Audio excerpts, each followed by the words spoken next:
warahmatullahi wabarakatuh. Pemirsa, kami dari KPM IAIN Lok Sumawai sedang berada di Desa Payadua, tepatnya di Dusun Calok Lawang, Kecamatan Bandar Baru, dalam rangka silaturahmi bersama Nenek Siti Hawa. Kisah seorang nenek tua hidup di rumah yang sangat-sangat sederhana. Nama nenek ini adalah Tihawa. Ia tinggal sendirian tanpa ada keluarga di rumah yang sangat sesederhana itu. Rumah yang ditempati Nek Tihawa jauh dari kata layak huni. Rumahnya sangat kecil, ukurannya 4 kali 3 meter. Dinding dan lantai rumahnya terbuat dari anyaman bambu, sedangkan atapnya terbuat dari anyaman bambu dia yang tampaknya sudah tak layak pakai. Jika hujan melanda, mau tak mau Nek Tihawa bersembunyi di bawah atap plastik. Rumah Nek Tihawa hanya ada satu ruangan. Di dalam ruangan tersebut terdapat ruang tamu, kamar, dapur yang hanya diberi pembatas saja.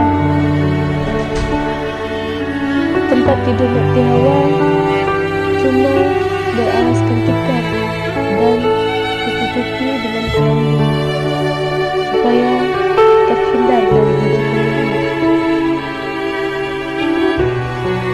Nek Tihawa memasak dengan kayu bakar dan peralatan masaknya masih menggunakan alat klasik ataupun alat tradisional.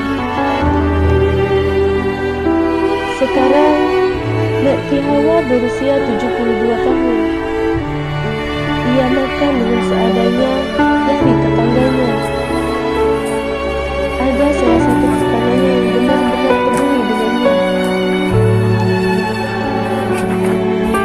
Namun, dengan usia yang sudah rentan, Nek Tihawa sangat telaten dalam menanam tikar demi memenuhi kebutuhan hidupnya. Walaupun penglihatan dan pendengarannya yang kurang, Nek Tihawa tetap gigih. Penghasilan yang didapat Nek Tihawa sebulannya tak menentu. Itu dikarenakan minat masyarakat sekarang sudah beralih kepada tikar modern dengan harga jual yang minim. Dengan mirisnya lagi, selama ini pemerintah tidak pernah mengetahui. Hidupnya yang sunyi, yang menyelimuti kabut kesedihan. Hidupnya yang hampa, warnai kedukaan. Tuhan, apakah dia harus seperti ini? Tanpamu, dia terasa lemah. Tuhan, bangkitkanlah dia dari ketakutan ini. Kuatkan hatinya dalam menerima kenyataan ini.